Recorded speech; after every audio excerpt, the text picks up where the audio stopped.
हाँ जी, वंदे मातरम कोचिंग की YouTube channel पर आपका स्वागत है मेरे दोस्तों। कल जो हमने बात की थी मैथ्स में, गणित में पटवार से संबंधित या अन्य कंपटीशन में जो गणित के टॉपिक आने वाले हैं, उसमें जो है हमने कल इंपॉर्टेंट टॉपिक लिया था। और इंपॉर्टेंट टॉपिक में हमने कल बात की थी मेरे दोस्तों, प्रॉफिट और लॉस, लाभ हानि की बात की थी। उसमें जो है हमने कल बेसिक क्वेश्चन की बात की थी, जैसे कि लाभ प्रतिशत किसे कहते हैं, हानि प्रतिशत कैसे निकाला जाता है, इसके अलावा क्रय मूल्य और विक्रय मूल्य कैसे निकाला जाता है, इसकी कल बेसिक बात जो है हमने कल की थी। उसी से आगे जो है आज सेकंड पार्ट लेंगे हम मैथ्स में, इसी में लाभ हानि में। किसी वस्तु को 20% की हानि की अपेक्षा 20% लाभ पर बेचने से 270 रुपए अधिक मिलते हैं, तो वस्तु का क्रय मूल्य क्या है, बोलो समझना। यहां पर देखो क्वेश्चन क्या कह रहा है, 20% की हानि। देखो हानि लाभ प्रतिशत में जो भी होगा वो सब किस पे होगा बेटा, 100 पे होगा। समझना बात को, किस पे होगा, 100 पे। 20% की हानि की अपेक्षा, इसका मतलब मैं कोई चीज जो है वो 100 रुपए में खरीद कर लेके आता हूं और उस पे जो है 20% की हानि होती है, इसका मतलब मैंने हानि क्यों हुई, क्योंकि मैंने उसको 80 में बेच दी होगी, तभी मुझे 20% की हानि हुई। भाई 20% माइनस हो गया, लेकिन मैं 20% हानि नहीं चाहता हूं उसपे मैं 20% लाभ चाहता हूं। इसका मतलब मेरे को 100 में प्लस 20 करना पड़ेगा। यहां पर मैं उसको 120 में बेचूंगा तो मुझे 20% लाभ हो जाएगा। समझे नहीं समझे? 20% हानि की अपेक्षा 20% लाभ प्राप्त पर बेचने से 270 रुपए अधिक मिलते हैं, तो मैं 80 की जगह मैं उसको कितने में बेचना चाहता हूं, 120 में बेचना चाहता हूं। आई बात समझ में? अब देखो मेरे दोस्तों, उसने क्या कहा, 20% हानि की अपेक्षा मतलब 80% की अपेक्षा 20% लाभ, इसका मतलब 120 में मैं बेचना चाहता हूं तो मुझे 270 रुपए अधिक मिलते हैं। इसका मतलब इन दोनों का अंतर जो है वो 270 के बराबर है। बोलो समझ में आई कि नहीं? क्या कह रहा हूं मैं भाई, यहां पर आपको क्या कहा था मैंने स्टार्टिंग में, चाबी बनानी आनी चाहिए, की बनानी है, कौन किसके बराबर है, ये बात पता चल गई। फिर बाद में देखा जाएगा क्रय मूल्य निकालना, विक्रय मूल्य निकालना, क्या निकालना, 100 का क्या काम करना है। देखो यहां 80 की बजाय मैं उसको 120 में बेचना चाहता हूं तो मुझे 270 रुपए अधिक मिलते हैं, और यहां प्रतिशत वाइज मुझे 40% अधिक मिलते हैं, तो 40% किसके बराबर है, 270 के बराबर है। बोलो समझ में आई कि नहीं? अब क्रय मूल्य निकालना, क्या निकालना है, अब यहां कंफ्यूजन होने की जरूरत ही नहीं। क्रय मूल्य जब भी निकालते हैं 100 कहां रखते हैं, ऊपर। इन 40% जो किसके बराबर है, 270 के बराबर। समझ में आएगी? 0 से 0, 4 को काटा 100 से 25 बार, 25 4 100, और 25 और 25 मल्टीप्लाई करते हैं तो 625 आएगा, क्योंकि 25 का स्क्वायर जो होता है 625। फिर 25 को 2 बार और करेंगे तो 50 हो जाएगा। इसका मतलब ये 675 जो है इसका आंसर होगा। समझना बात को भाई, क्या कहा कि भाई मैं 20% हानि की अपेक्षा 20% लाभ पर बेचता हूं तो 270 रुपए अधिक मिलते हैं, तो वस्तु का क्रय मूल्य बताओ। तो यहां वस्तु का क्रय मूल्य कितना आया मेरे दोस्तों, 675 रुपए।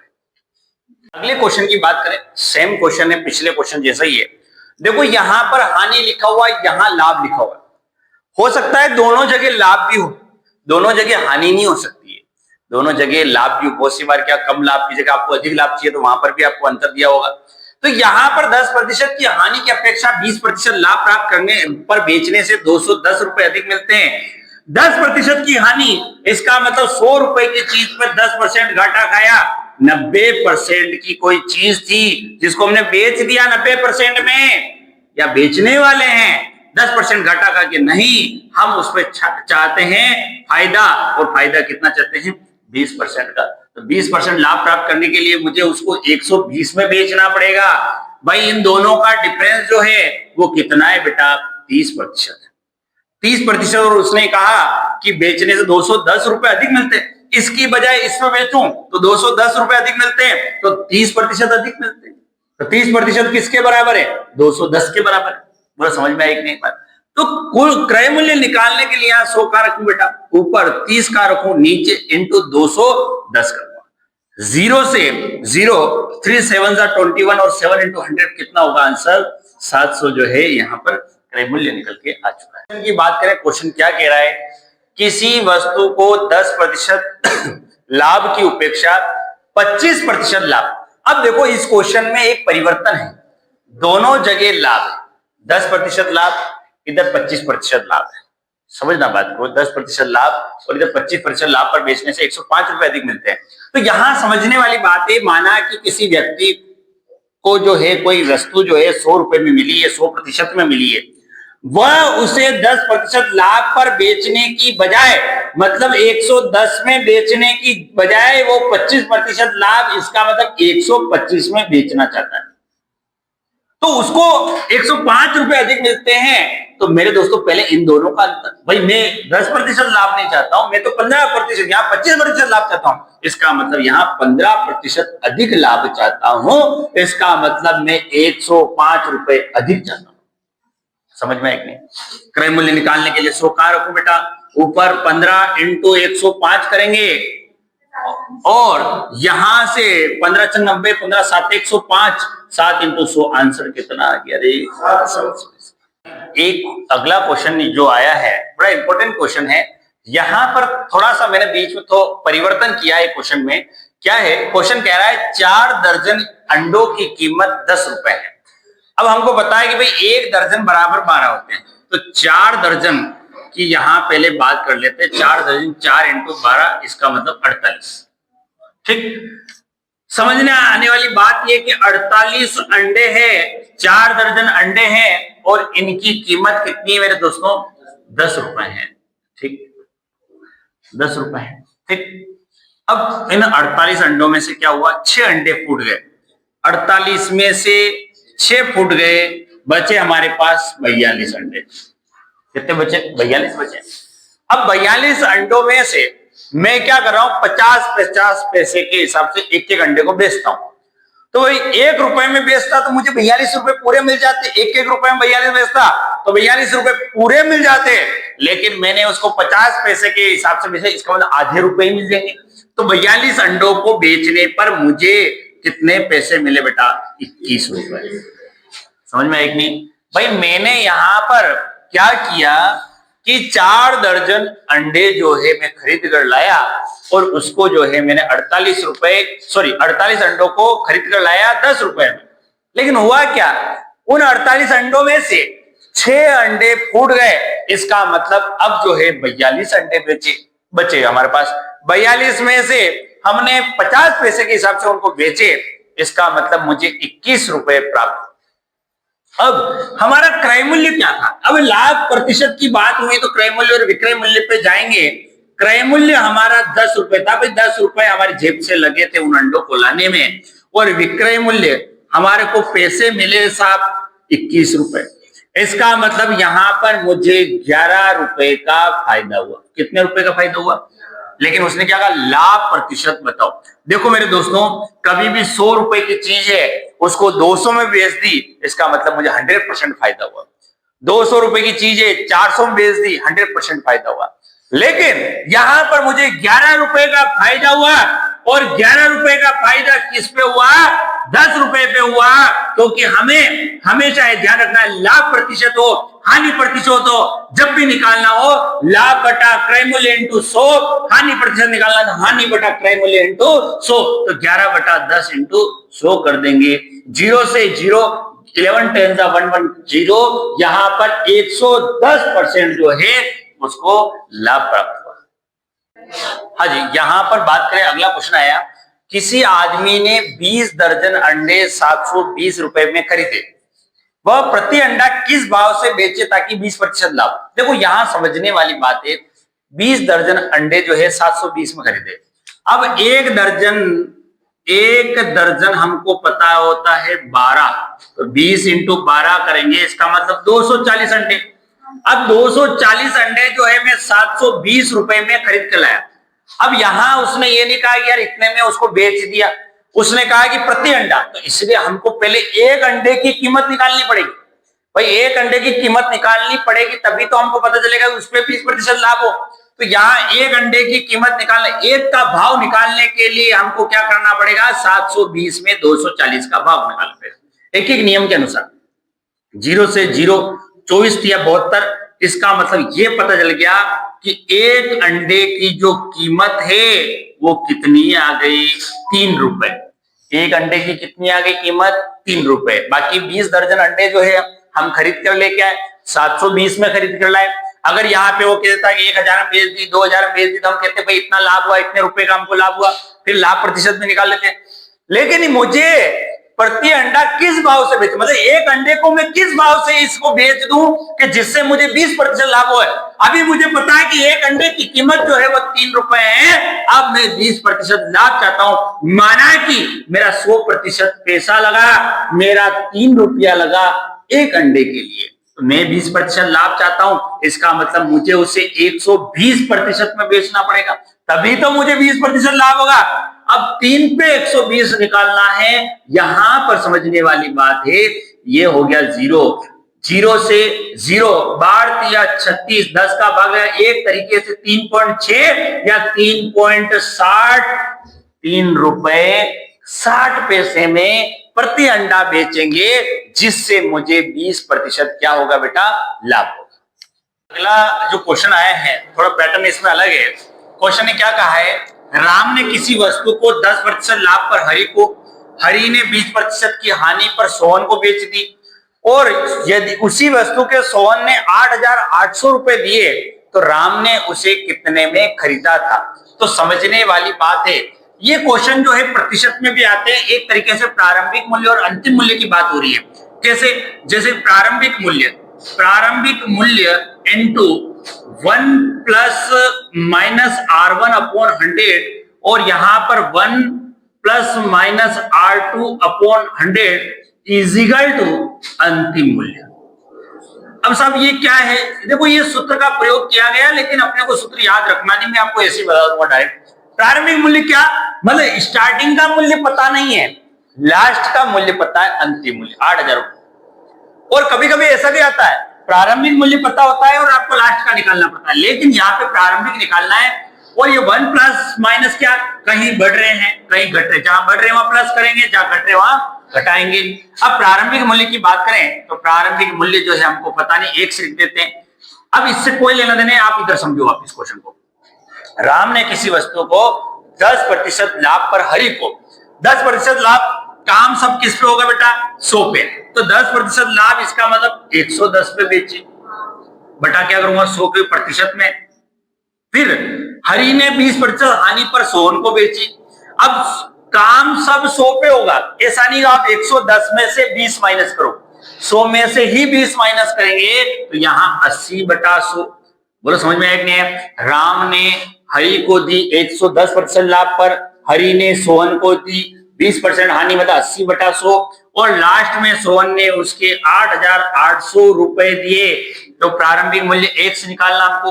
अब देखो मेरे दोस्तों, 1 से निकालने के लिए हम क्या करें, इन दोनों को इधर से गुणा करेंगे। इक्वल टू में जो भी चीजें होती है वो क्रॉस मल्टीप्लिकेशन में चली जाती है।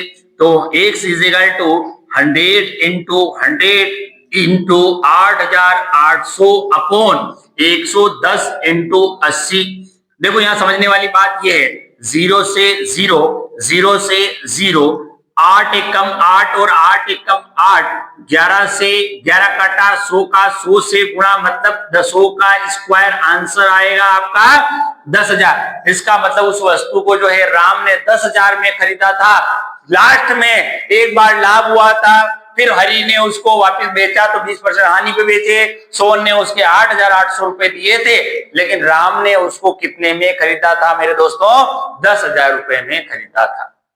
हाँ जी, यहां बात करें, सुरेश ने गड़ी 20% की हानि पर रवि को, रवि ने 20% की लाभ पर किशन को, किशन ने 20% की हानि पर अमर को बेच दी, अमर ने उस घड़ी को के 768 रुपए दिए, तो सुरेश ने घड़ी कितने में खरीदी थी।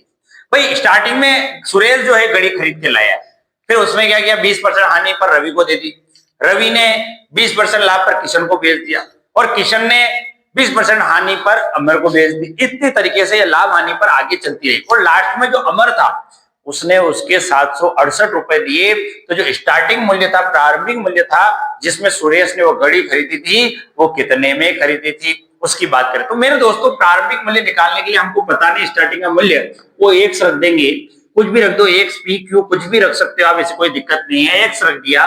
20% की हानि, काम सब 100 पे होता है, 20% की हानि, इसका मतलब 80/100। फिर 20% लाभ, तो 80 में 20 नहीं जोड़ना, काम सब 100 पे होगा, 120/100, क्योंकि 100 पे ही चल रहा है काम, 100 पे 20%। फिर किशन ने हानि पर 20%, तो 80/100 और बराबर में 768 रुपए दिए गए। बोलो समझ में आया कि नहीं? अब एक्स निकालने के लिए, एक्स की वैल्यू, प्रारंभिक मूल्य निकालने के लिए मैंने आपको क्या कहा, जो भी इक्वल टू में चीजें होती है वो क्रॉस मल्टीप्लिकेशन में चली जाती है। 100 into 100 into 100 into 768 upon 80120 into 80। अब देखो, कंपटीशन में ज्यादातर चीजें कटने वाली चीजें होती है, ऐसा नहीं है कि नहीं कटेगी, ये किसी न किसी टेबलों से कटेगी कटेगी।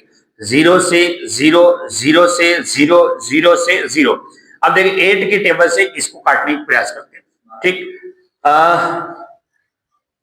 8 7 56 8 8 24 8 9 72, 4 बचे, 8 6 48। ठीक, बारी आटी 96, 12 से कट गया डायरेक्ट, और 8 से 8 कट गया, 10 इंटू 100 कितना हो गया बेटा, 1000 रुपए। इसका मतलब सुरेश ने वह घड़ी जो है वो 1000 रुपए में खरीदी थी। 25 वस्तुओं का क्रय मूल्य 20 वस्तुओं के विक्रय मूल्य के बराबर है, तो लाभ अथवा हानि प्रतिशत बताओ। देखो मेरे दोस्तों, 25 वस्तुओं का क्रय मूल्य 20 वस्तुओं के विक्रय मूल्य के बराबर है। अब समझने वाली बात यहां क्या है, क्रय कितनी करके आए, 25 वस्तुओं का क्रय मूल्य, जो 25 वस्तु हम खरीद के लाए वही 20 वस्तुओं के विक्रय मूल्य के बराबर हो गया। कैसे, जैसे कि मान लो किसी स्टूडेंट को या किसी बच्चे को किसी ने पैसे देके भेजा कि तू एक काम करना कि ये जो है 20 वस्तु तू इससे खरीद कर लेके आ जाना, 20 वस्तु, इन पैसों से 20 वस्तुएं आएगी, तू 20 खरीद के लेके आएगा। लेकिन हुआ क्या, जब वो खरीदने गया तो उसे 25 मिल गई। उसे या पैसों का कोई लेना देना नहीं होना, या वस्तु का आदान प्रदान हो रहा है। तो मान लो किसी ने आपको पैसे देके भेजा कि भाई ये पैसे ले जाओ और 20 चीजें आएगी, 20 पेन आएगा, 20 पेंसिल आएगी, लेके आ जा। लेकिन आपको जो है उन पैसों से 25 वस्तुएं मिली। कितनी वस्तुएं मिली बेटा, 25 वस्तुएं मिली। इसका मतलब 5 का आपको क्या हुआ, फायदा हुआ। भाई सामने वाले को आपको तो पैसे दिए कि भाई साहब ये पैसे ले जा, 20 चीजें लेके आ जा, लेकिन आपको मिली कितनी, 25। तो आप क्या करोगे, 20 तो सामने वाले को देने, 5 का जाएगी आपकी जेब में, या उसको वापस दे दोगे, भाई तेरे को 5 का फायदा करके दे रहा हूं मैं। तो यहां 5 वस्तुओं का फायदा होगा, किस पे होगा, 20 पे होगा, इंटू क्या करूं 100, 5 के 20 और ये 25% यहां पर क्या हो गया बेटा, लाभ हो गया। अब एक तरकीब तो ये, इसके अलावा मेरे दोस्तों लघुत्तम लेके भी यहां पर कर सकते हैं, लेकिन एक डायरेक्ट विधि बताता हूं मैं। कभी भी ऐसे वस्तुओं का आदान प्रदान हो तो उसके लिए एक डायरेक्ट फॉर्मूला आपको याद रखना है मेरे दोस्तों, खरीदी माइनस बेची। क्या लिखा बेटा, खरीदी माइनस बेची बटा बेची इंटू 100। खरीदी माइनस बेची बटा बेची इंटू 100। यहां पर खरीदी मतलब purchase item minus sold item upon sold item into 100। इस फॉर्मूले से अपन करेंगे। तो खरीदी कितनी और बेची कितनी, तो 25 वस्तुओं का क्रय मूल्य है, 25 वस्तु खरीदी बेची 20 बटा 20 इंटू 100, 5 बटा 20 इंटू 100, 5 के 20, 4 बटा 4 को 100 से करेंगे, 25% क्या आ गया बेटा, फिर से आपको क्या मिल गया, लाभ आ गया। अब कोई स्टूडेंट कह दे कि सर हमको कैसे पता चला कि यहाँ पे लाभ होगा या हानि होगी, तो मेरे दोस्तों यहां पर जो माइनस करने के बाद अगर कोई संख्या माइनस में आती है इसका मतलब हानि होगी, और ये प्लस में है, 25 माइनस 20, 5 प्लस में आ गया। अगर ये माइनस में आती है तो यहाँ हानि लिखते, लेकिन ये प्लस में है इसलिए यहाँ पर क्या हुआ मेरे दोस्तों, लाभ हुआ। हाँ जी, अगले क्वेश्चन की बात करें, 18 वस्तुओं का क्रय मूल्य 20 वस्तुओं के विक्रय मूल्य के बराबर है, तो लाभ अथवा हानि प्रतिशत बताओ। 18 वस्तु क्रय करके लाए, दी कितनी बेटा, 20 दी। आपको किसी ने कहा 18 वस्तु लेके आओ, ये पैसे ले जाओ 18 लेके आओ, लेकिन आपको सामने वाले को देनी पड़ी 20, इसका मतलब 2 का आपको क्या हुआ, नुकसान हुआ। वो किस पे हुआ, 18 पे। बोले समझ में आया कि नहीं। यहीं पर ये काम करना है आपको कि आप ऐसे भी कर सकते हो, डायरेक्ट फॉर्मूले से बहुत बढ़िया रहेगा आपके लिए। खरीदी माइनस बेची बटा बेची इंटू 100। ठीक, खरीदी 18 खरीदी, 20 बेची बटा 20 इंटू 100। 18 में से 20 गए तो माइनस का 2 आ रहा है, माइनस का चिन्ह ये बताने के लिए यहाँ हानि हो रही। अब आपको ये माइनस चिन्ह लगाने की जरूरत नहीं है। 2 बटा 20 इंटू 100 करेंगे, 0 से 0, 2 से 2 कट गया, बचा कितना, 10%। यहाँ पर क्या हो गई बेटा, हानि हो गई। इस तरीके से अपन काम करते हैं।